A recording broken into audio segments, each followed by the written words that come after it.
ಯಾಕೆ ಅಲ್ಲ ಬೆಂಕಿ ನನ್ನ ಹೆಂಡತಿ ಗೀಕಮಂಗೆ ಕೊಡ್ತಾಳೆ, ನಾನು ಗೀಕಮಂಗೆ ಕೊಡ್ತಾ ಇದ್ದೀನಿ. ನಾನು ಗೀಕಮಂಗೆ ಕೊಡ್ತಾ ಇರೋದು. ಸರಿ ಸರ್, ಓಕೆ. ಅವ್ಳಿಗೇನು ಕಮ್ಮಿ ಆಗಿಟ್ಟಿದ್ದೀನಿ. ಓಕೆ ಹಾಂ, ಓಕೆ ಓಕೆ.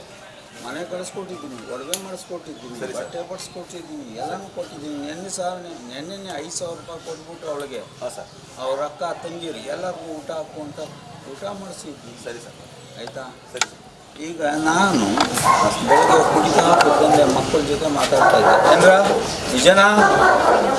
ಸತ್ಯ ಹೇಳ್ರಲ್ಲೇ, ಹೇಳಿ ಸರ್, ಸುಳ್ಳು ಹೇಳಿದ್ರೆ ಸಾಯಿಸಾಕ್ಬಿಡ್ತೀನಿ. ಹೇಳ್ರಿ. ಮಕ್ಕಳ ಜೊತೆ ಮಾತಾಡ್ತಾ ಇದ್ದೆ. ಆಯಿತು, ನೀವು 500 ರೂಪಾಯಿ ಮಡಿಕೊಳ್ರೋ. ಹಾಂ ಸರ್. ನನಗೋಗಿ 200 ರೂಪಾಯಿ 300 ರೂಪಾಯಿಂದು ಎಣ್ಣೆ ತಗೊಬಂದ್ಬಿಡೋ, ನೀವು 500 ರೂಪಾಯಿ ಮಡಿಕೊಳ್ಳೋ. ಹ್ಞೂ ಸರ್, ಹ್ಞೂ ಸರ್. ಸ್ಕೂಟ್ರ್ ಬೇಕಾದ್ರೆ ತೊಗೊಂಡೋಗಿ, ಸರಿ ಸರ್, ಏನು ಬೇಕು ತೊಗೊಂಡೋಗಿ ಅಂತ ಮಾತಾಡ್ತಾರೆ. ಸರಿ ಸರ್.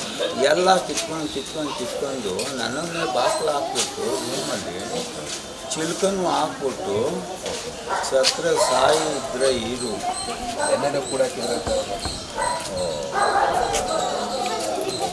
ನೆನ್ನೆಯಿಂದ ಕೂಡ ಇಲ್ಲ ಎಲ್ಲ ನೆನ್ನೆ ಜಾಸ್ತಿ ಮಾತು ಕೇಳಬೇಡಿ. Okay okay sir, okay. ಅರ್ಧ ಗಂಟೆ ಮೇಲೆ ಮನೆಗೆ ಬೆಂಕಿ ತಾವು CRPF ಯೋಧರಾಗಿದ್ರು? ಯೋದ್ರೆ ಈಗಲೂ ಯೋಧನೆ. ಈಗಲೂ ಅಂದರೆ ಶಕ್ತಿ ಕಮ್ಮಿ ಆಗೋಯ್ತು, ಬೇಡಪ್ಪ. ನೀವು VRS ತಗೊಂಡ್ರ? ಹಾಂ, VRS ತಗೊಂಡೆ. ಶಕ್ತಿ ಕಮ್ಮಿ ಆಗೋಯ್ತು, ನನ್ನ ಕೈಲಿ ಆಗಲ್ಲ, ಈ ಡ್ಯೂಟಿ ಮಾಡೋಕ್ಕಾಗಲ್ಲ, ಬೇಡ. ಅವಳಿಗೇನು ಬೇಕು ಎಲ್ಲ ತಗೊಂಡು ಅವಳೇ ಚೆನ್ನಾಗಿತ್ತು. ಆಯಿತಾ? ಹಂಗನ್ಕೊಂಡು ಅವಳ ದುಡ್ಡಿಂದ ಈ VRS ದುಡ್ಡಿಂದ ಬದುಕ್ತಾ ಇಲ್ಲ ನಾನು. ಸರಿ. 1,000 2,000 ದುಡ್ಕೊಂಡು ಬರೋದು. 5,000 ಆಗಬೇಕಿಲ್ಲ, 10,000 ಆಗಬೇಕು, ಇಲ್ಲ ಮನೆಯಿಂದ ಈಚೆ ಹೋಗೋದು. ಏನಂದರೆ ಸರಿ ಸರ್, ಆಯಿತು. ನೀವು ಹೇಳ್ತಾ ಅರ್ಥ ಆಗಿದೆ. ನನಗೂ 1,25,000 ರೂಪಾಯಿ ಸಂಬಳ ಬರ್ತಿತ್ತು. ಎಲ್ಲ ಅವಳಿಗೆ ಕೊಟ್ಬಿಟ್ಟೆ. ಟೆನ್ಷನ್ನು ನೀನೇ ತಗೋ, ದುಡ್ಡು ನೀನೇ ತಗೋ, ಎಲ್ಲ ನೀನೇ ತಗೋ, ನೀನೇ ಮಡಿಕೊಂಡು. ನಿಮ್ಮನ್ನ ಕೂಡ ಕಿತ್ತಿ ಹೊತ್ತು ಬೇಜಾರಾಯಿತು ನಿಮಗೆ? ಸಿಟ್ಟು ಬಂತು? ಸಿಟ್ಟು ಬಂದಿದ್ದು ಏನಕ್ಕೆ ಅಂತಂದರೆ, ಮಗಳು ನೋಡಿದ್ರೆ ಮಗಳು ಮಾತು ಕೇಳಲ್ಲ, ಅವ್ರ ಓನ್ ಮಾತು ಕೇಳ್ತಾಳೆ. ಮಗ ನೋಡಿದ್ರೆ ಮಗ ಮಾತು ಕೇಳಲ್ಲ, ಅವ್ರ ಓನ್ ಮಾತು ಕೇಳ್ತಾಳೆ.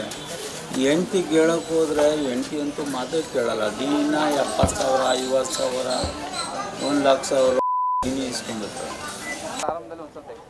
ಏನೂ ಇಲ್ಲ, ನಮ್ಮ ಮನೆಯವರು ಸ್ವಲ್ಪ ಡ್ರಿಂಕ್ಸ್ ಮಾಡೋದು, ಫುಲ್ ಡ್ರಿಂಕ್ಸ್ ಮಾಡಿಬಿಟ್ಟಿದ್ರು. ಸರಿ, ಇನ್ನೂ ತಿರ್ಗಾ ಕುಡಿಯೋಕೆ ಹೋಯ್ತಾರೆ ಅಂತ ಲಿವರ್ ಪ್ರಾಬ್ಲಮ್ ಇತ್ತು.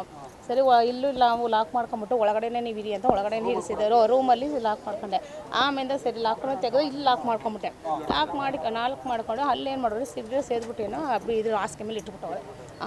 ಒಂದು ಸ್ವಲ್ಪ ಹೊತ್ತಾದಮೇಲೆ ಅವರು ಮಾಮೂಲಿ ಎಲ್ಲ ಮಾತಾಡ್ತಿಲ್ವಲ್ಲ ಅಂತ ನೋಡಿದ್ರೆ ಹೊಗೆ ಕಡಿತಾ ಇದೆ. ಆಮೇಲೆ ಅವ್ರನ್ನ ಎಳ್ಕೊಂಡು ಇಲ್ಲಿ ಬಾಗಿಲು ತಗೊಂಡು ಮೇಲ್ಗಡೆ ಮಕ್ಕಳಿದ್ರು, ಮೇಲ್ಗಡೆ ಮಕ್ಕಳನ್ನ ಕರ್ಕೊಂಡು ಆಚೆಗಡೆ ಬಂದು ನೀರು ಹಾಕಕ್ಕೆ ಹೋದರೆ ಅವ್ರು ಬಿಡ್ತಿರ್ಲಿಲ್ಲ ನೀರು ಹಾಕೋಕ್ಕೆ. ಅದು ಒಂದು 2 ಸೆಕೆಂಡು ಇಲ್ಲ, ಫುಲ್ಲು ಹತ್ಕೊಂಡ್ಬಿಡ್ತು.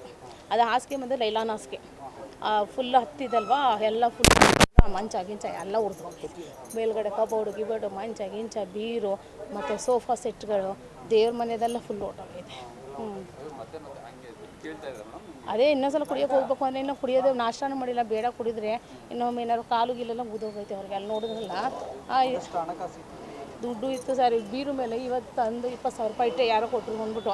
ಅದರಲ್ಲಿ ಇದು ಲೆದರ್ ಪರ್ಸ್ ಅದು ಎಲ್ಲ ಸುಟ್ಟೋಗೈತೆ. ಒಳಗಡೆ ಬೀರು ಒಳಗಡೆ ಏನಾಗೈತೆ ಅಂತ ಗೊತ್ತಿಲ್ಲ, ಅವ್ರಿಗೆ ಮುಟ್ಟಕ್ಕಾಯ್ತಿಲ್ಲ. ಹಣ ಒಡವೆ ಎಲ್ಲ ಇಲ್ಲೇ ಐತೆ. ಇದು ಇಲ್ಲಿ ಸೋಫಾ ಸೆಟ್ಟು, ಮಂಚ, ಮನೆಯಿಂದ ಬೀರು, ಇದದು ದೇವ್ರ ಮನೆಯದು TV ಇದೆಲ್ಲ ಫುಲ್ಲು ಹೊಟ್ಟೋಗೈತೆ. ಸಿಲಿಂಡ್ರನ್ನ ಎಲ್ಲ ತಂದಿಟ್ಬಿಟ್ಟವ್ರೆ. ಒಳಗಡೆ ನಂದು 20,000 ರೂಪಾಯಿ ಇಟ್ಟಿದ್ದು, ಇದು ಬೀರು ಒಳಗಡೆ ಇಟ್ಟಿದ್ದು ದುಡ್ಡುಗಳು ಅದು ಎಷ್ಟಾಗೈತೆ ಹೇಗೋಗೈತೆ ಗೊತ್ತಿಲ್ಲ, ಅದು ಎಲ್ಲ ಸುಟ್ಟೋಗೈತೆ ಅನ್ಸುತ್ತೆ ಒಳಗಡೆ. ನಾವು 4 ಜನ, ನಮ್ಮಿಬ್ಬರು ಮಕ್ಕಳು, ನಾನು ನಮ್ಮ ಯಜಮಾನ್ರು 4 ಜನ. ಒಬ್ಳಿಗೆ 13 ವರ್ಷ, ಒಬ್ಳಿಗೆ 10 ವರ್ಷ.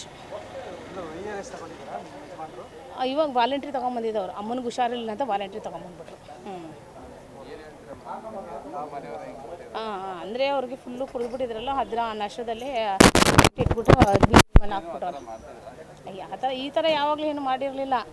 ಸುಮ್ಮನೆ ಇವಾಗ ನಮ್ಗೆ ಹೊಡೆಯೋರು ಮಾಡೋರು ಅಷ್ಟೇ. ಈ ಥರ ಎಲ್ಲ ಏನೋ ಸುಡೋದು ಮಾಡೋದೇನು ಮನೆಯಾಗೆಲ್ಲ ಇದು ಮಾಡ್ತಿರಲಿಲ್ಲ ಅವರು. ಯಾವಾಗಲಾದ್ರು ಒಂದು ಸಲ